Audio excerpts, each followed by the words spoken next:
আসসালামু আলাইকুম ওয়া রাহমাতুল্লাহি ওয়া বারাকাতুহু। সবাইকে শিক্ষামূলক চ্যানেল আরিফ একাডেমিতে স্বাগতম। আশা করি সবাই ভালো আছেন, সবাই ভালো থাকবেন, সুস্থ থাকবেন সে প্রত্যাশা নিয়ে শুরু করছি আজকে শিক্ষামূলক টিউটোরিয়াল। আজকে শিক্ষামূলক টিউটোরিয়ালে আমরা যেটি শিখব বা জানব সেটি হলো আপনার প্রশ্নের সমাধান এর সপ্তম পর্বে অর্থাৎ 7 পর্ব। আশা করব টিউটোরিয়ালের প্রথম থেকে শেষ পর্যন্ত দেখবেন এবং অন্যদেরকে দেখার জন্য টিউটোরিয়াল এবং চ্যানেলটি শেয়ার করবেন। পাশাপাশি অনুরোধ থাকবে যারা এই চ্যানেলটিতে নতুন এবং যারা এখনো পর্যন্ত এই শিক্ষামূলক চ্যানেলটি সাবস্ক্রাইব করেনি তারা দয়া করে চ্যানেলটি সাবস্ক্রাইব করে বেল বাটনে ক্লিক করে রাখবেন, যাতে নতুন নতুন টিউটোরিয়াল আপলোড হওয়ার সাথে সাথে আপনাদের কাছে নোটিফিকেশন চলে যায়, আপনারা শিক্ষামূলক টিউটোরিয়ালগুলি দেখতে পারেন এবং আপনাদের চমৎকার মতামত এবং জিজ্ঞাসা দিতে পারেন। তাহলে চলুন জেনে নেই বা শিখে নেই আপনার প্রশ্নের সমাধানের সপ্তম পর্বে কি থাকছে।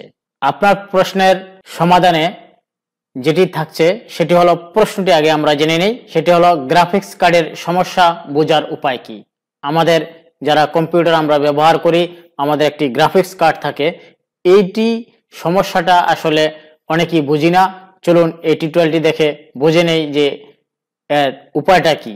আপনি কিভাবে বুঝবেন যে আপনার যে কম্পিউটারের গ্রাফিক্স কার্ডটা আছে সেটা সমস্যা হয়েছে। সমাধান: যদি মনিটর ও পিসির পাওয়ার সুইচ অন করার পর 3টি শর্ট বিপ শুনতে পান, তাহলে বুঝতে হবে গ্রাফিক্স কার্ডের সমস্যা।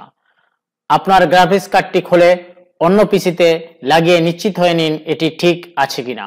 আর যদি বিল্টনি গ্রাফিক্স হয় তাহলে আলাদা গ্রাফিক্স কার্ড এজিপি স্লটে লাগিয়ে টেস্ট করতে পারেন। ইন্টিগ্রেটেড এজিপির সমস্যা সমাধানে বায়োস সেটিং রিসেট করে দেখতে পারেন। এই ছিল আজকের এই চমৎকার টিউটোরিয়ালটি। আল্লাহ হাফেজ।